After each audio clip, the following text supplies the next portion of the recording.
The best tunes to make you move to the music. This is MFM 92.6. Good afternoon. It is indeed time for SiyakhulaLive, right here on lunch every Wednesday between 12:30 and 1 o'clock. And the show is proudly powered by the university's Center for the Advancement of Social Impact and Transformation, as well as the HR division. So together with you, our nation's most urgent conversations take center stage. Welcome to Human Rights Month as well, Kyle. Mm-hmm. Welcome to Human Rights Month in South Africa. Huge commemorations are going to take place probably throughout the month. Yeah. But we thought on the show this afternoon, in commemoration of Human Rights Month, that we turn our attention to a right that is often spoken about, but unevenly experienced for so many reasons. And we're talking about the right to a clean, safe and healthy environment for all. And so on the show today, we are joined by Advocate Rantsho Moraka. Rantsho Moraka works in civil society alongside communities to advance both social and environmental justice across Africa. Our conversation this afternoon on SiyakhulaLive explores environmental justice as a human rights issue and how communities assert their rights in the face of extractive communities, or extractive economies rather, and what justice looks like when land, when water, health and dignity are at stake. So we're marking Human Rights Month, and we're having this dialogue to remind us that environmental justice is not necessarily a future concern. It is present, it is here, it's now, it's a present obligation. It's deeply tied to equality, deeply tied to accountability and collective well-being. That's the conversation this afternoon. Feel free to plug in. We are on WhatsApp on 0744 00926. Advocate Rantsho is on the line. Good afternoon, Rantsho. Thank you so much for making time to be with us this afternoon.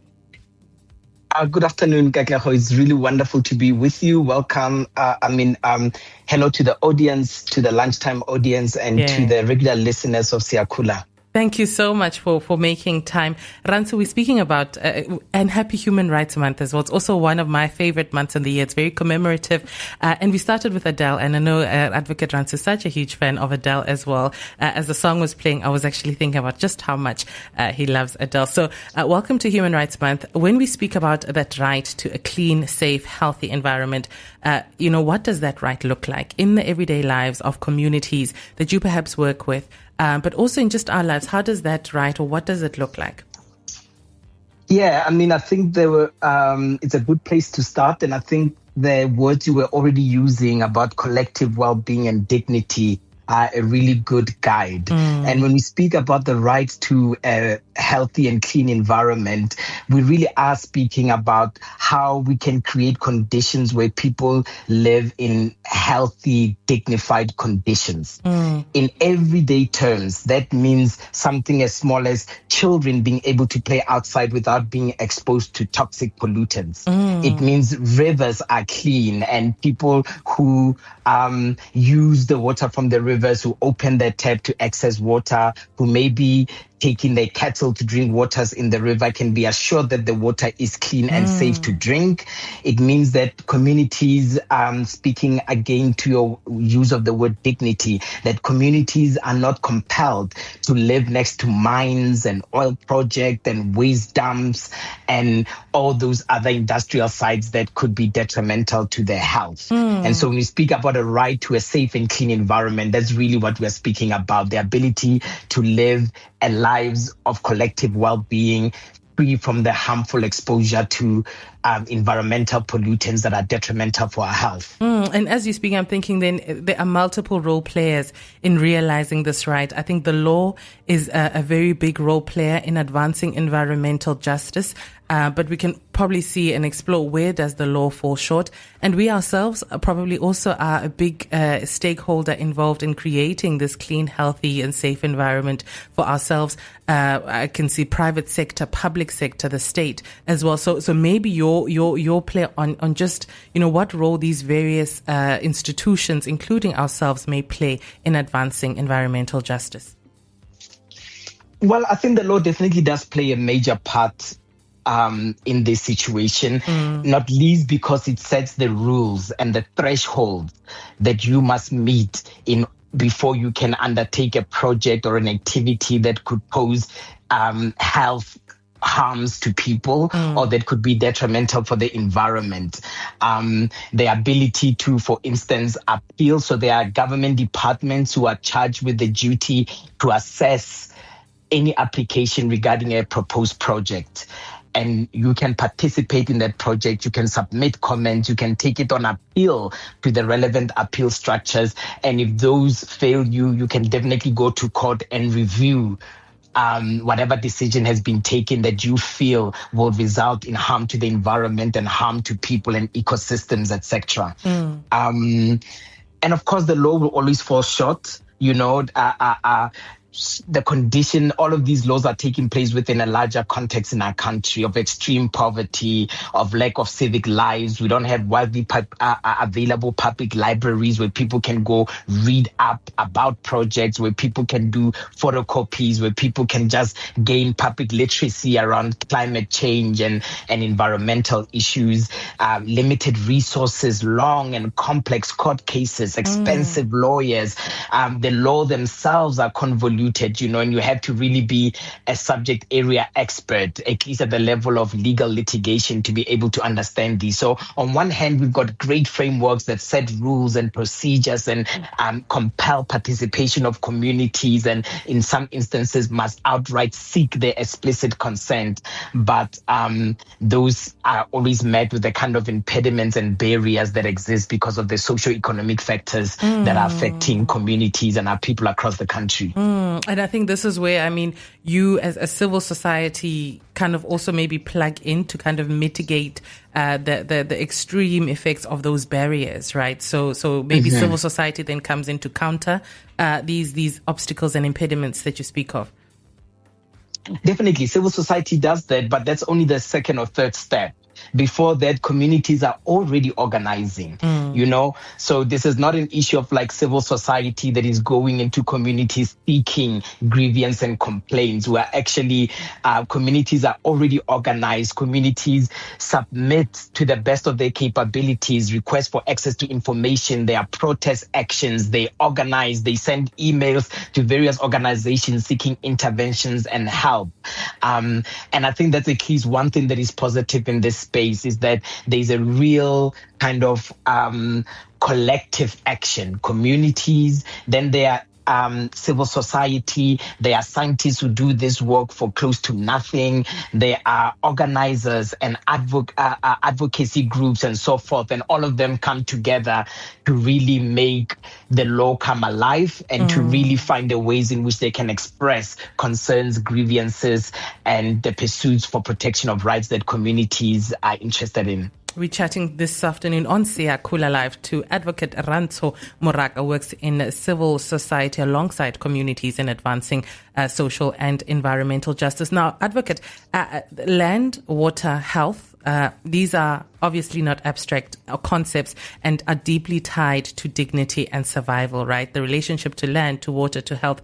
How do we think we should reframe environmental justice so that it's understood as a human rights issue rather than, just an environmental add-on, because people live on the land, people use this water, people, it's so connected to their health, it's so connected to their dignity and survival. How do we reframe this relationship as well to how we understand, I think, these instruments of daily survival and human interaction? I think the one thing could be lifting the stigma, to think that environmental rights or climate justice is about tree huggers, or vegans, and that unless you are any of those people, you wouldn't be concerned about the environment. Yes. Almost every single environmental issue is directly attached to housing, to food, to development, and most importantly, particularly when we speak about dignity and we think about the proud heritage and tradition of the kind of people of this country, we think about burial sites, we think about deep connection to place, we think about the long storied history of land evictions and how important it is that we don't take lightly removing a community in order to pursue a project for profit purposes. So I definitely think that we have to reframe it as being beyond just nature and conservation, but as directly attached through the quality of our health and ability to access the kind of things that make life dignified and capable of advancement, progression, and proud celebration of cultural rights and practices. And I think when we reframe it like that, it's easier for people to see in what ways they too are implicated in ensuring that we have strong laws to protect the environment, that we have strong movements that are vigilant and surveil that there is the right amount of action being taken for conservation, protection, and so forth. Yeah. I think it's really, quite interesting when I'm thinking about maybe, someone who is, listening to us this afternoon and thinking about whatever issues happening within their community as well. Maybe there is something that is starting up or an area of concern. Maybe there is this waste accumulating and nothing is being done about it, and something that is posing an environmental risk or a health risk. What are some of those ways that community members, everyday community members, can assert their rights to a just, clean, healthy environment? How do they assert those environmental rights? And often, sometimes we can talk about the waste accumulating in your little space corner of the world, but also it can be quite big, right? About maybe a company wanting to drill in your area because they want to maybe think about extracting minerals from that and those kinds of relationships. So how do you then, faced with this big corporate or this big giant and there's power involved and there are resources, big resources involved and big decision making involved and all of that is stacked against the everyday community member? How do they go about asserting their rights to the land, asserting their rights to the space and their right to access a clean, healthy and safe environment? I think our history in this country provides a great analog of how collective action can lead to change. Sure. And I think there's very little difference, at least in terms of action and in terms of community collective movements, about fighting to protect and realize specific rights and the importance of community action and being linked with lawyers who do this kind of stuff, with civil society, building a network, knowing that we have this person called Rantsho. We worked with him previously. We can call him when there's a problem and they can either investigate or they can refer it to another organization that can help us. So I think one has to be proactive. One has to understand that in climate justice movements are not unique. The fight for liberation in this country was formed by groups, communities working together with the odds stacked against them, with spectacular violence visited upon them, with very little rights, in law, let alone in morality, in ethics, in just civilizational collective living. And so I think that provides a really good kind of blueprint for how you should face any kind of scenario in which these big multinational companies are wanting to do these projects and these scientific documents and long cases and obtuse and difficult to access and understand procedures. And the only way to do that is really to form a community of resistance locally, to know your municipal offices, to be able to speak with your even political representatives locally, the councillors in your thing, the mayor's office, being able to bring those to their attention while at the same time building those networks with lawyers, civil society, activists, and other organizations that are dedicated to making sure that this work moves forward. One of the most promising elements in litigation has been the fact that a lot of the cases that have been struck down by the court have been struck down, of course, on technical grounds around inadequacy of the assessments on a technical level, but also almost all of them have been as a result of lack of public participation as it relates to communities, that you have failed to incorporate the communities here. You didn't translate it in the languages that communities speak in. You didn't put it in a medium like radio instead of newspapers where people have to buy the newspapers and don't have money. You didn't put a notice about the proposed project in an area where people would have been able to see it. And that falls below the level of how we imagine engaged public participation that is genuine and that is not a box ticking exercise. So it's been really promising that a lot of these cases have hinged on whether the community has been incorporated appropriately and substantively in the decision making. And whenever they are not, it really adds a spanner to the works of these projects. And I think that speaks to at least how our judiciary is interpreting the realization of this right and the importance of community as a material stakeholder in realizing those rights. Yes. I love what you're saying. And I think that, it gives back agency and power to the communities and to say that, a lot is still in your hands as well. There's a duty to be consulted meaningfully. And there's also, I think, a power to organize and associate and assert your rights in this manner. We're speaking to Advocate Rantsho Moraka on SiyakhulaLive this afternoon. Advocate Rantsho Moraka is still on the line with us. Happy Human Rights Month, and that is the conversation. We're talking about environmental justice this Human Rights Month. The Advocate Rantsho, I want to bring it back to you around climate change. You started touching on it briefly. It is often discussed as this future environmental risk, and there is a risk to that, right? We talk about climate change sometimes, in some contexts, as something that is coming, but communities are already living in its consequences. So from your work, how is climate change intensifying these existing injustices around land, around water, around health, around livelihoods as well? And what does a human rights-based response demand right now? So, yes, you are very much right. I mean, we had the cyclones in Mozambique, our dearest neighboring country. We've had floods in KZN. We've been subject to day zero possibilities in Cape Town and in Johannesburg. There's a mayoralty race going on, and one of the central issues is the issue of water, and so forth, and the way the politicians have largely responded to that. So the climate change definitely intensifies all of these injustices. And think about, for instance, the onset of droughts when they happen in rural communities that depend on farming, that depend on cattle heading, that depend perhaps on natural resources. Moroho, for instance, food you can just pluck from the ground and cook. We suddenly won't be able to grow in this environment as the ecological and biodiversity profile changes because of climate change. We think about small-scale fishers across the coastal lines in our countries and how oil and gas projects in the ocean inevitably will increase the risk of oil spills, will increase will change the kind of seasons in which you can fish and not fish, how much of the catch you can get when you go out to fish. And if you depend on that as your livelihood as a fisher, you can imagine that an oil and gas project that not only has direct impact at the project site and at the shoreline, but also through greenhouse gases, intensifies the way climate change, in the general sense.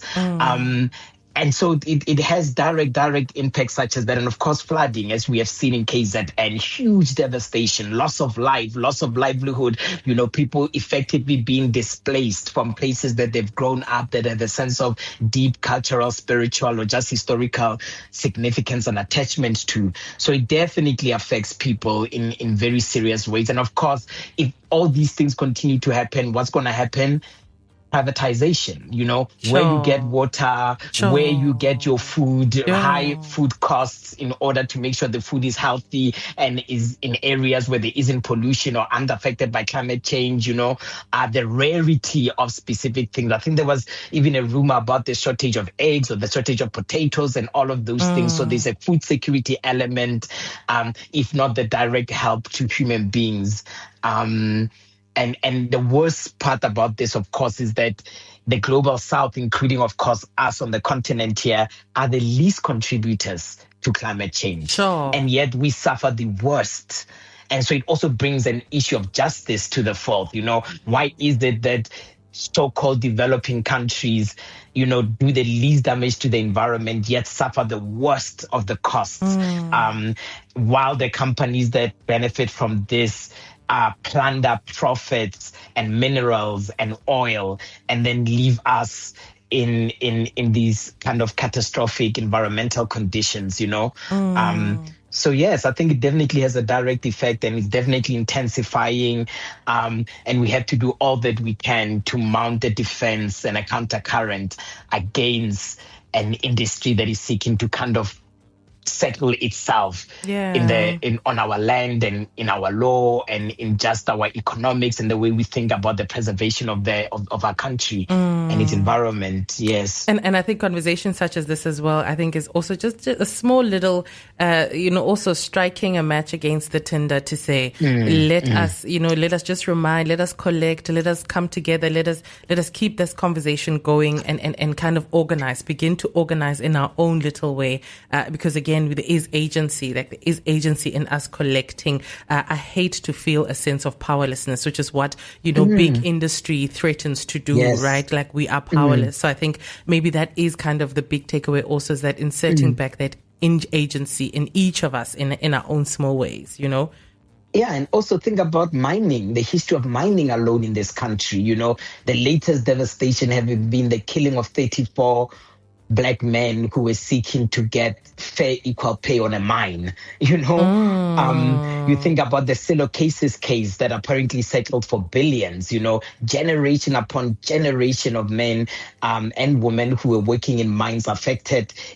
Their health affected, dying early, suffering from, respiratory illnesses and so forth, And what does that lead to? Breakdown of families, immigration, Absolutely. people leaving their provinces. Yeah, displacement, So it definitely, when we say environmental or climate justice, we're really speaking about a very broad movement and ambition for justice in this in this context that affects all of us and a direct impact on our health, on our food security, land, family structures, community, cultural preservation, every aspect of human life. It is. Climate justice is a radical ambition. Indeed. So I think, before I let you go, just maybe your thoughts looking ahead, what gives you hope, perhaps, Advocate Rantsho, what gives you hope in the struggle for environmental justice, and maybe what are some of those responsibilities that institutions and individuals perhaps carry in this moment? I think the level of autonomy and agencies that everyday South Africans instinctively understand themselves to have, and the bravery and courage to really use that up in the service of justice and in the service of creating livable conditions for ourselves and even more flourishing ones for future generations. I think that really gives me hope, and also thinking about it broadly, not just thinking about my work in environmental justice, but thinking about work across areas of injustice that are happening in our society, whether it's GBV and the ways in which that has been taken up as a national conversation. Whether it's crime, whether it's, what others feel is government abandonment when it comes to health or education or whatever the case may be. I just think that South Africans are engaged in a really political constituency of people, and that really gives me hope that you don't need to convert anybody. There's already always an inherent understanding that we live under a very different dispensation that demands obligations of us and that encourages positive actions from us. Thank you so much for joining us and making time. Your words were clear, your words were inspiring, and I think they resonate with so many of our communities as well. That is Advocate Rantsho Moraka joining us on SiyakhulaLive this afternoon. Thanks for joining us, Rantsho. Thank you so much, and I wish the best for this show and platform. I've listened to other experts, and I think it's fantastic, and I'm wishing you growth. Absolutely. I appreciate that so much. And to you at home listening, I hope you also are continuing this conversation in your various networks as well. But me and you, let's meet here again next week between 12:30 and 1 o'clock for more conversations that inform and transform like this Human Rights Month. This is SiyakhulaLive on lunch. It's 2 minutes to 1 o'clock. The best tunes to make you move to the music. This is MFM 92.6.